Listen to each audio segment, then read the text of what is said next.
오늘 제목을 같이 한번 하시겠습니다. 시작. 혼란과 격려. 오늘 이 데살로니가 후서는 이제 전서를 쓰고 나서 한 2, 3개월 후에 다시 이제 편지를 쓰게 됩니다. 왜 썼는가 하는 이유는 아주 간단합니다.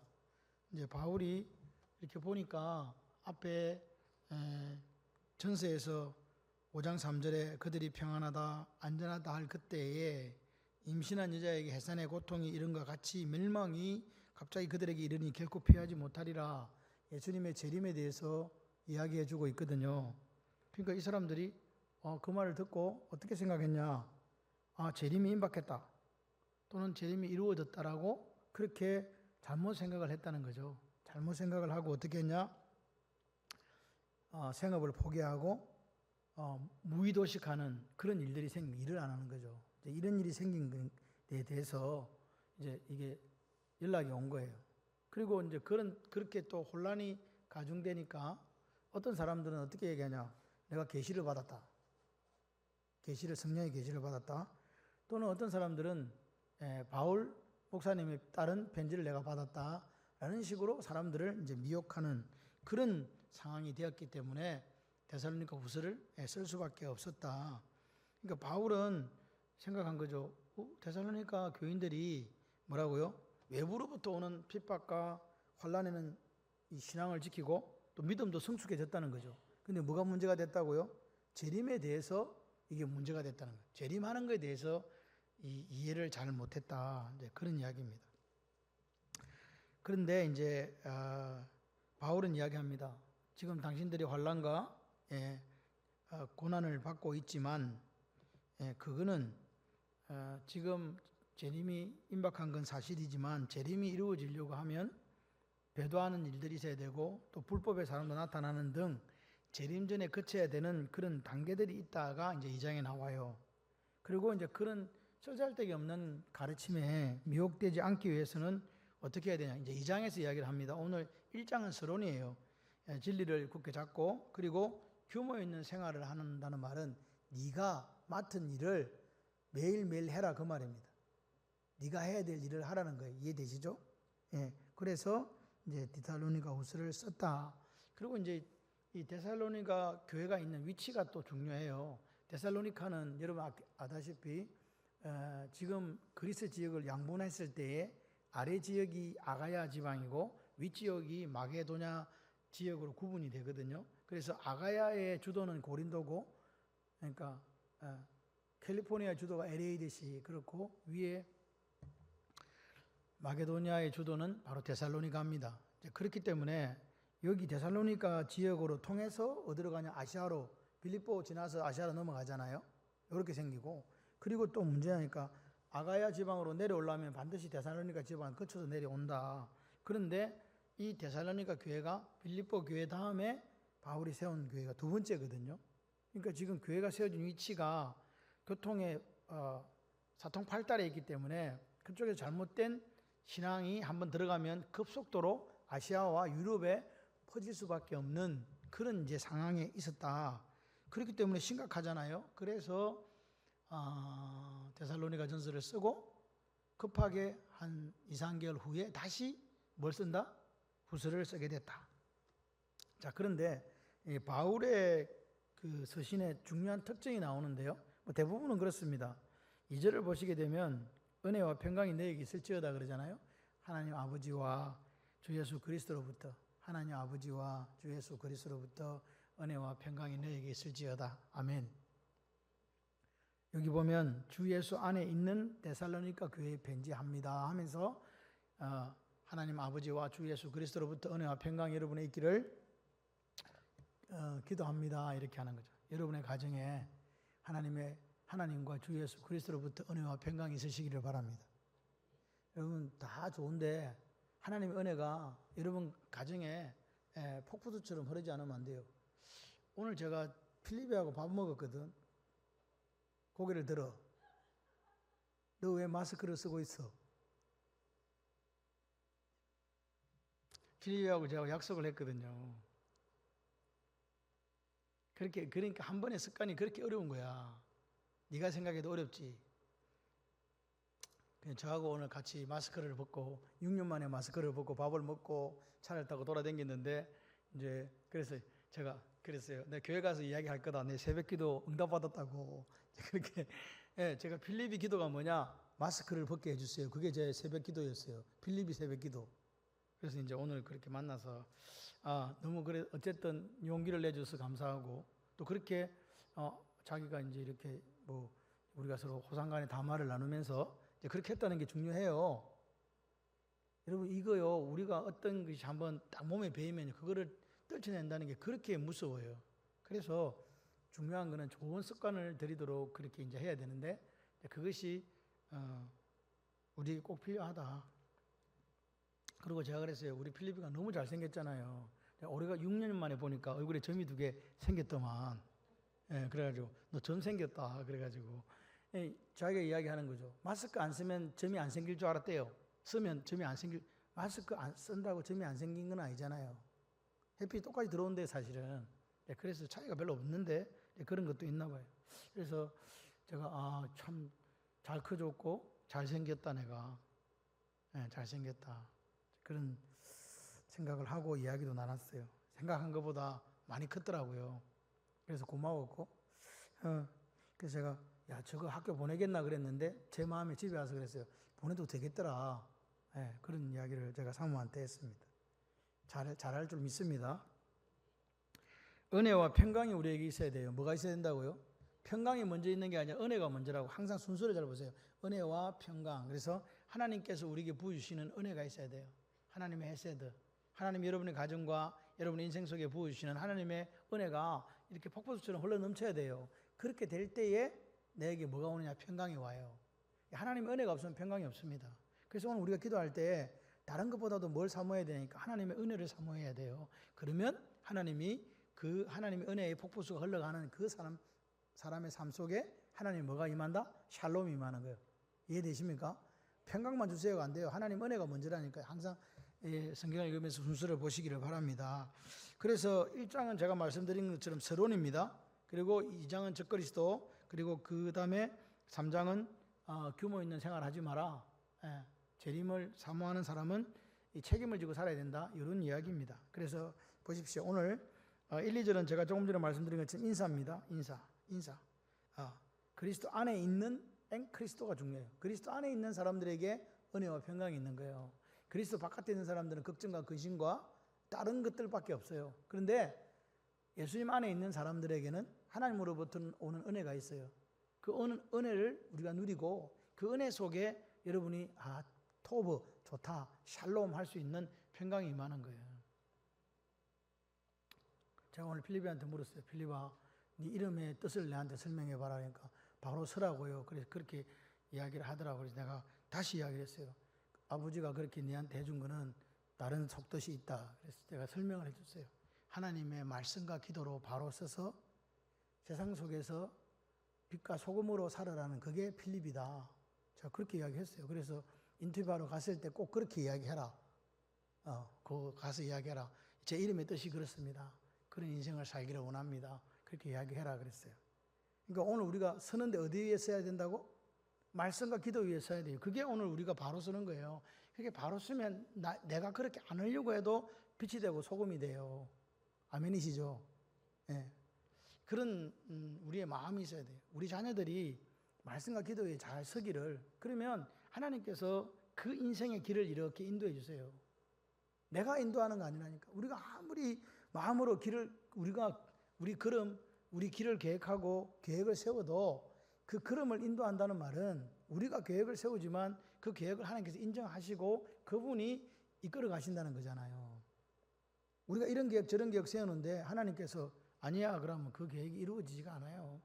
기억하면서 하나님 앞에서 내가 이런 기도 저런 기도 하지만 하나님의 뜻에 맞는 기도를 드려야 되고 그 하나님께서 그 길을 인도하시는 그런 인생이 되었으면 좋겠다 하는 생각을 합니다. 그래서 지금 사도 바울은 3절에 보니까 데살로니가 성도들에게 우리가 항상 하나님께 감사한다 그래요. 그죠? 감사한다. 무슨 감사냐? 데살로니가 교회 성도들이 믿음이 이렇게 자란 거예요. 그걸 감사하는 거죠. 그러니까 오늘 그런 믿음은 자랐는데 뭐에 대해서 문제가 있었다? 재림에 대해서, 종말에 대해서, 종말론에 대해서만 문제가 있었다. 그래서 보십시오. 사도 바울은요, 제가 볼 때 참 멋있다라고 생각되는 게, 뭐라 그래야 되는데, 야단을 쳐야 되는데, 야단을 치기 전에 뭐부터 이야기하냐니까, 그 믿음 잃지 않고 여러분들이 고난과 환난 중에서도 사랑 실천하고 있다. 그죠? 그래서 감사하다는 거예요. 그리고 그 사람들이 그런 환난과 핍박 속에서 인내로서 살아가는 것에 대해서 먼저 칭찬하는 거죠. 그래, 우리가 누구 나무랄 때 뭐부터 하라? 칭찬부터 하라. 잘하는 것부터 먼저 막 이렇게 이야기하고 칭찬하고 감사하고, 그러고 난 다음에 이제 이야기를 하는 게 사도 바울의 항상 그런 이 패턴이에요. 에베소 교회에서도 이러잖아요. 찬송하리로다 이렇게 이야기하잖아요. 이거 먼저 찬송해놓고 나중에 자기 할 말을 하는 거죠. 미리미리 이렇게 뭐랄까 미리미리 이렇게 작업을 하는 거예요. 충격받지 않도록. 그래서 이게 보니까 하나님께 항상 감사한다. 이거 당연하다. 왜 당연하냐? 3절에 보니까 여러분의 믿음이 자라고 또 여러분의 각자 서로 사랑하는 게 풍성하다. 흘러 넘친다. 그죠? 그리고 이제 뭐냐? 밑에 너희가 견디고 있는 모든 박해와 환난 중에서 인내와 믿음을 내가 여러 교회에다가 이렇게 자랑을 하고 있다. 그러니까 오늘 하나님이 지금 이제 우리가 생각해 볼 게 뭐냐 하면, 왜 하나님께서 교회에다가 여러분 인생의 환난을 허용하시는가 이거예요. 고난을 허용하시는가? 왜 허용하시는가? 그리고 이제 쭉 설명을 하면서 그렇게 합니다. 환난을 주는, 당신들에게 환난을 주는 사람들이 있잖아요. 괴롭히고 힘들게 하는 사람들이 있지요. 그 사람들. 그럼 여러분들은 또 뭔 환난을 그 사람들이 받고 이기지 않습니까? 그런 사람들의 두 쪽의 양단의 미래가 다르다. 이 이야기를 지금 하는 거죠. 감사는 뭐라고요? 믿음이 자라고 있다. 여러분, 목사가요 제일 기쁜 게 뭐냐니까 믿음이 자라는 거예요. 그리고 사실은 우리 다음 세대가 이렇게 자라는 거예요. 제가 생각을 했어요. 필립하고 이야기를 했지. 필립아, 네가, 제가 항상 하는 말입니다. 이건 뭐 우리 김장로님한테서 하는 이야기고, 필립이는 하나님께서 주셨어. 해나는 엄마 아빠가 만들었어. 자연적으로. 이거 제가 이야기하는 거예요. 내가 그랬어요. 왜? 6년 동안 8년 만에 애가 낳았으니까 정상적인 사람들이 아기가 안 생겼어. 그래서 하나님께 기도했으니 아기가 낳았다는 거지. 그러면 제가 그랬어요. 필립한테 그랬어요. 필립아, 그렇다는 것은 하나님이 너에게 특별한 계획이 있단다. 저는 그렇게 봐요. 하나님께서 가지고 있는 특별한 계획이 있는데 그걸 내가 몰라서 지금 그러는 거지. 계획이 있다. 그 계획을 내가 뭐가 될 건지는 모르지만 하나님, 제가 뭐가 되길 원해요? 라고 물어봐야 된다. 그걸 발견해야 된다 그래요. 저는 그렇게 이야기를 했어요. 오늘 데살로니가 성도들도 마찬가지입니다. 그 환난 중에서도 뭐가 자라고 있더라? 믿음이 자라고 있더라. 얼마나 사도 바울이 기뻤겠어요. 두 번째는 뭐냐? 사랑이, 서로에 대한 사랑이 풍성하다. 사랑이 차고 넘친다. 아멘이십니까? 목회자의 기쁨이라는 게 보세요. 교회가 믿음이 자라가고 성도들 간에 서로 사랑해가지고 그게 풍성해지고 넘쳐 흐른다. 좋아요, 안 좋아요? 얼마나 기쁘겠어요? 그겁니다. 그러니까 데살로니가 교회가 어려움은 있는데 점점 단단해지고 서로 사랑하는 모습으로 지어져 가더라. 그걸 지금 감사하고 있는 거죠. 그런데 사도 바울은 거기서 더 나아가서 4절에 이렇게 합니다. 너희가 견디고 있는 모든 박해와 환난 중에 너희들의 인내와 믿음이 있는데 내가 여러 교회에 자랑한다. 이 교회 성도들은 뭐가 되는 성도들이라고요? 목회자의 자랑이 되는 성도라고. 저 바깥에 나가면 우리 교회 교인들 자랑하거든요. 얼굴이 예쁘다고 자랑하고. 그런데 진짜 제가 예쁘다는 자랑이 아니라 이거는 사실인 것 같아. 우리 교회 성도들이 좀 예뻐. 수준이 높아. 공항에 가봐도 그렇고 이렇게 가봐도, 다른 교회 가봐도 그래요. 예쁘다고 하는데 왜 아멘을 안 하지? 예쁘다니까. 제 눈에 그런가? 하여튼 예뻐요. 이 데살로니가 교회는 자랑이 되는 성도들이다. 목회자의 자랑이 되고. 그런데 이 사람들에게 뭐가 있다? 고난이 있는데, 박해와 환난이 있는데, 이게 하나님 나라에 합당한 자로 여김 받기 위한 하나님의 공이다. 이렇게 얘기하는 거예요. 이렇게 하나님 나라에 합당한 자로 여김 받기 위해서 이 사람들이 뭘 받고 있다고요? 고난과 환난을 받고 있다 이 말이에요. 이게 하나님의 공의, 체데크라고 이야기하는 거예요. 라이처스니스인데, 그래서 5절에 보니까 하나님 이렇게 되는 것은 하나님의 공의로운 심판의 표고 너희로 하여금 하나님 나라에 합당한 자로 여김 받게 하려 합니다. 그 나라를 위하여, 하나님 나라를 위하여 너희가 또한 고난을 받으리라. 그러니까 오늘 우리가 받는 고난은 하나님 나라와 그 을을 위해서 받는 고난이다 그 말이에요. 내가 죄를 지어가고 받는 고난이 아니라 이 땅 속에서 그리스도인다운 삶을 살아가려고 하니까 받는 고난이다. 이게 하나님의 공의를 이루게 한다는, 하나님 나라에서 합당한 자를 여기 받기 위해서 그런 예수 믿는 것 때문에 고난 당한다 그 말입니다. 그 다음에 두 번째 하나님의 공의가 7절에 나와요. 환난 받는 너희들에게 환난을 이렇게 우리에게 고통을 주고 환난을 주는 사람들 있잖아요. 그리고 우리는 환난을 받잖아요. 그게 환난을 주는 사람은 환난으로 하나님께서 갚아준다. 나중에 그놈은 환난 받는다 그 말입니다. 그리고 우리는 뭐라고요? 안식으로 하나님께서 갚아주신다. 안식으로. 그러니까 환난을 여러분에게 고난을 주고 환난을 겪게 하는 그 자들에게는 하나님께서 환난으로 갚아주시고, 환난 받는 당신들은 우리와 즉 바울과 함께 안식으로 갚으시는 것이 하나님의 공의다. 하나님 나라에 합당한 자로 고난받게 하는 것이 하나님의 공의고, 또 하나는 뭐라고요? 우리가 그렇게 예수 믿는 것 때문에 환난 당했을 때에, 고난 당했을 때 그것을 하나님께서 뭘로 갚아준다고요? 수고하고 무거운 짐자들아 다 내게로 오라, 내가 너희를 쉬게 하리라. 그게 안식이에요. 오늘 예수님은 오늘 우리가 이 땅을 살아가면서 당하는 그 고난들에 대해서 그 고난을 이기기를 원하시는 거예요. 그 고난이 뭐라고요? 오늘 안식으로 갚으신다. 이게 하나님의 공의다. 반드시 그렇게 해준다. 걱정하지 마라. 이 갚는다는 말이 이 되돌려 준다는 말이에요. 보복한다는 말이 아니고, 이 안타포디돔이란 말은 기브백이거든. 돌려준다는 거거든요. 너가 그렇게 보상받는다 그 말이에요. 누가? 하나님이. 보상하시는 하나님이 공의로운 하나님입니다. 하나님 반드시 갚아주신다. 걱정하지 마라. 이렇게 말씀하시는 거죠. 환난을 받게 하는 자들에게는 환난으로 갚아주시고 보상해 주시고, 환난 받는 당신들은 내가 안식으로 보상해 주겠다. 다시 말해서 주님 재림하실 때에 두 집단의 운명이 갈린다는 거예요. 하나는 뭐라고요? 환난으로, 결국 이게 멸망으로 나중에 연결이 되는데, 멸망으로, 안식으로, 이거는요 영원한 나라로 이렇게 바뀐다. 여러분, 이 땅의 삶이 뭘 바꾼다고요? 영원한 나라를 바꾸는 거예요.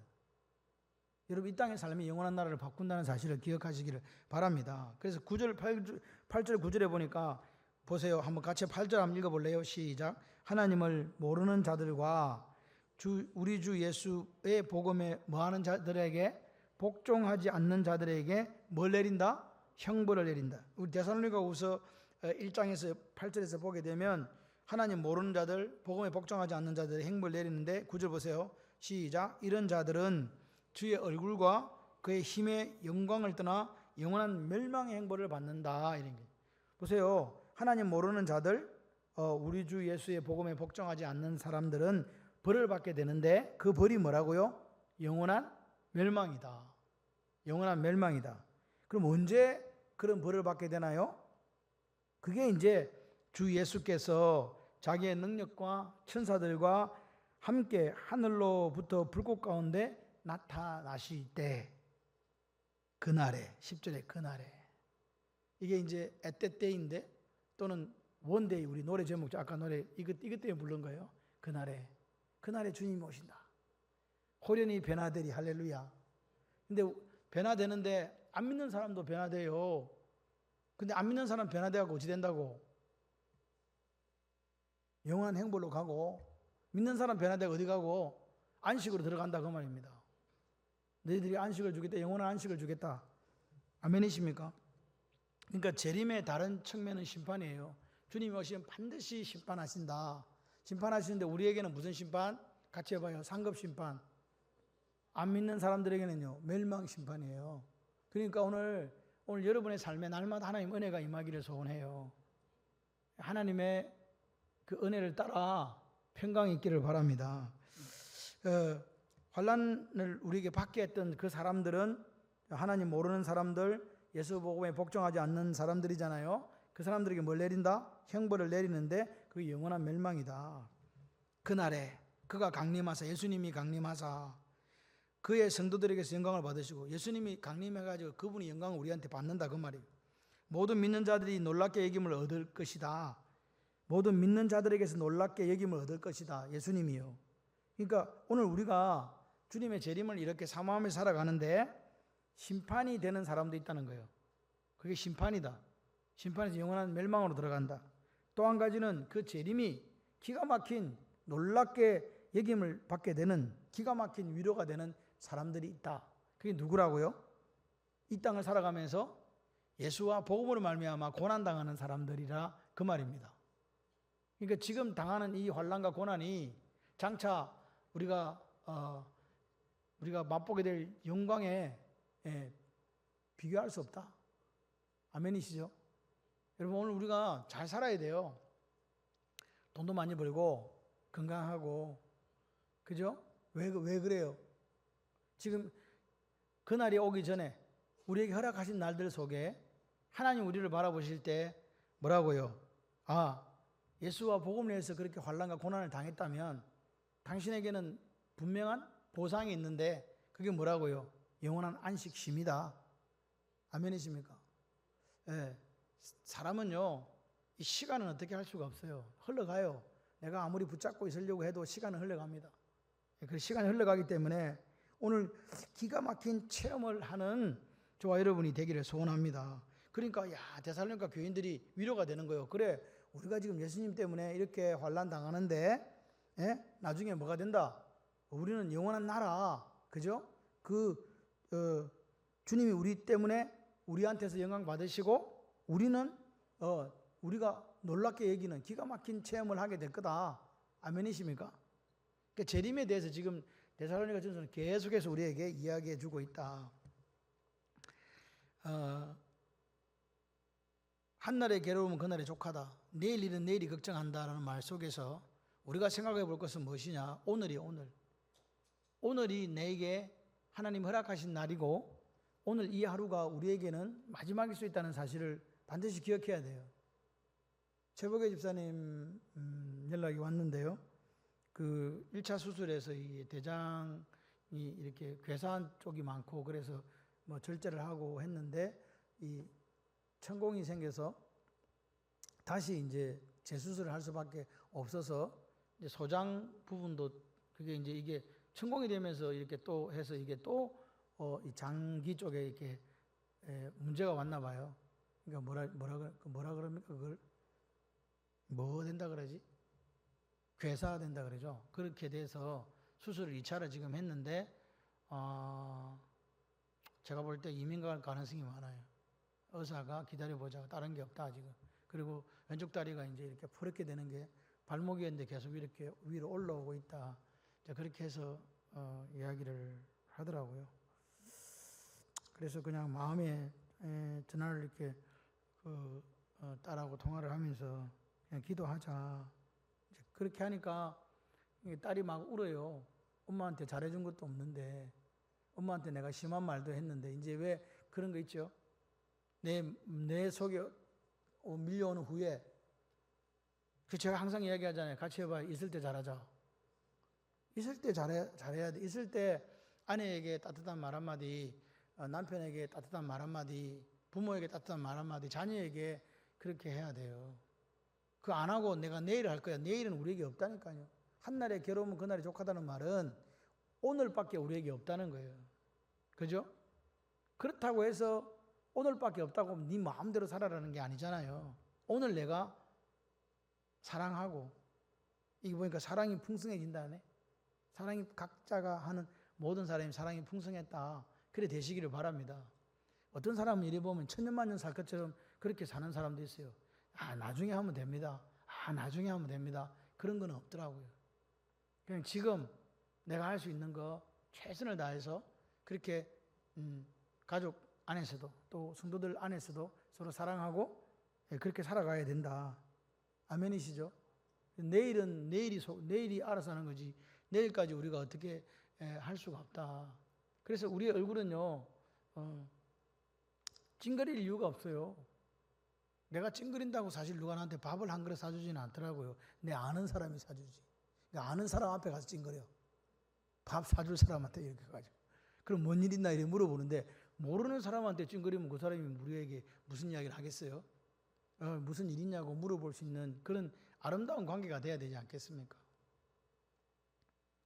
주님의 재림이 심판이 되는 사람이 있고 주님의 재림이 기막힌 위로가 되는 사람들이 있다고 한다면 우리의 삶은 뭐라고요?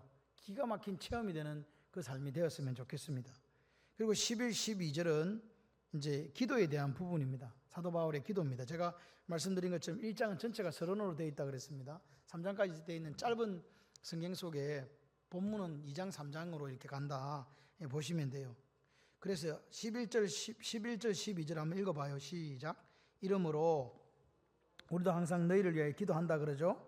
우리 하나님이 너희를 그 부르심에 합당한 자로 뭐 하신다? 여기신다. 모든 선을 기뻐한가. 믿음의 역사를 뭘로 이루게 하신다?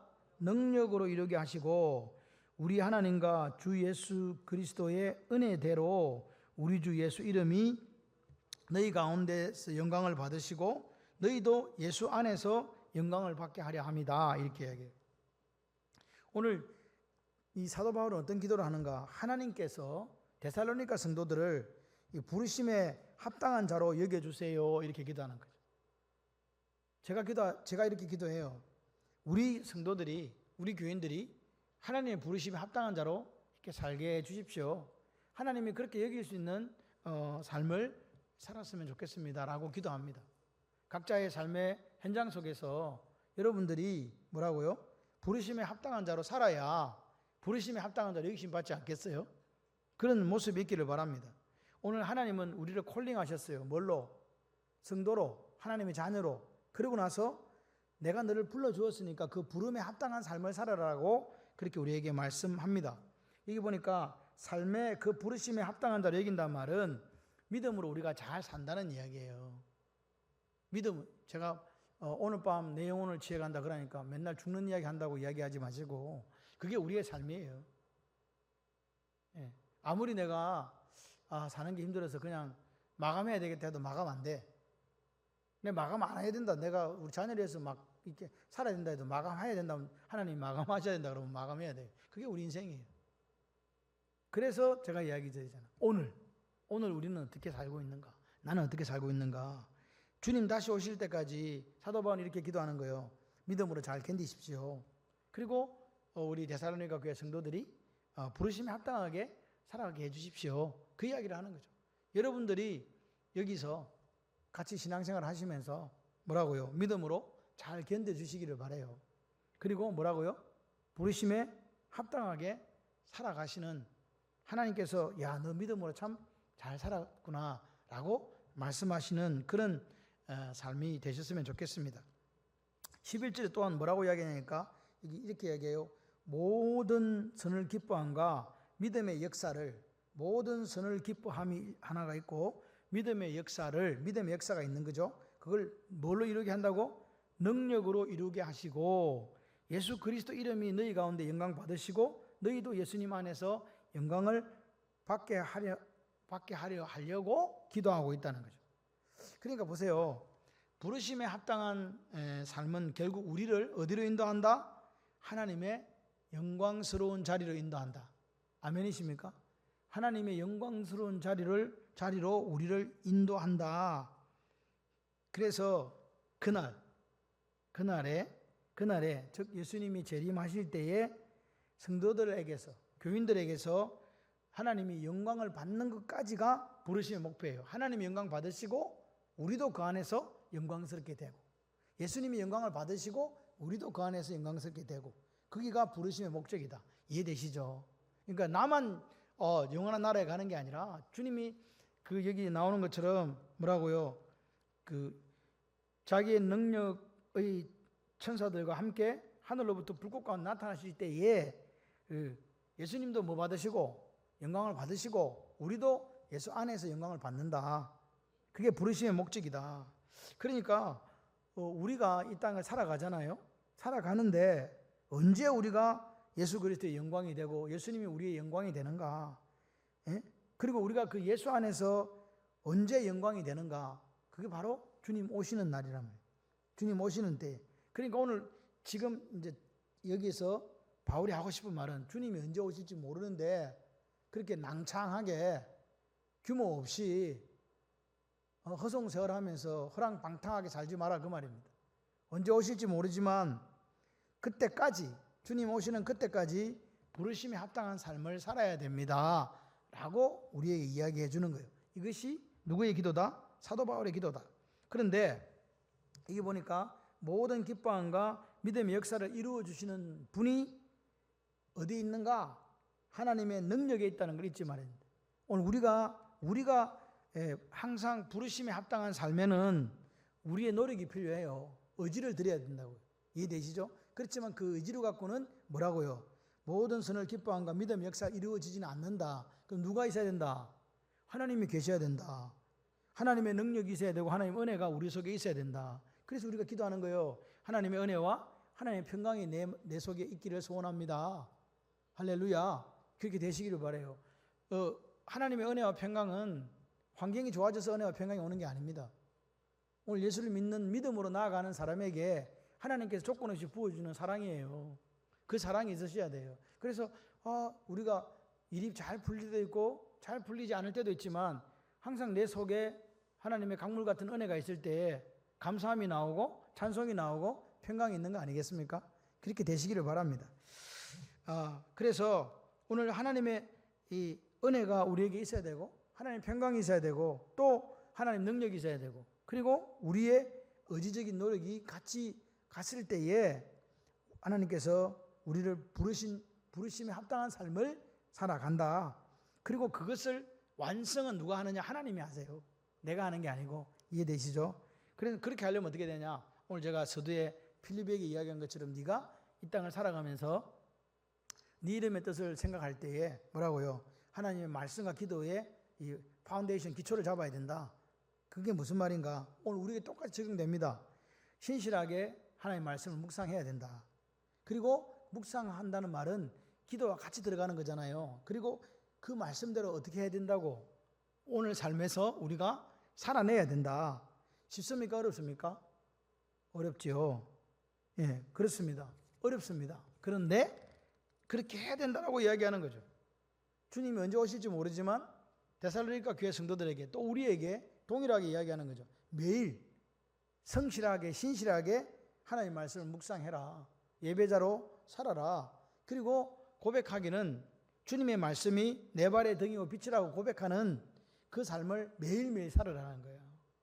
오늘 살다가 내일은 안 살고 그게 아니라 부족하지만 오늘도 매일 신실하게 하나님의 말씀을 묵상하고 기도하는 사람이 되고 하나님의 은혜가 내 삶의 강물처럼 흐르고 세상에 어떤 환난과 고난이 온다 할지라도 그것들이 나를 무너뜨리지 못하고 우리는 그분이 불러주신 부르심에 합당한 삶을 살아가는 그런 일들을 매일매일 해나가야 된다. 오늘 밤 주무시고 내일 또 우리에게 새로운 날을 주시면 감사하고 그날이 오늘이잖아요. 그래서 오늘을 항상 우리는 사는 거예요. 사실 tomorrow는 없습니다. today입니다. 오늘이 우리에게 허락하신 날이다. 그래서 마지막으로 강구하기는 주님 다시 오시는 날, 그날 원데이 그날에 부르심에 합당한 자로 여기는 은혜가 우리 모두에게 있으시기를 바랍니다. 정말 멋있다. 내 안에서 영광을 받는 자로 살아가라. 내가 너 때문에 영광 받았다 라고 말씀하실 수 있는 그 멋진 삶이 저와 여러분의 삶이 되기를 소원합니다.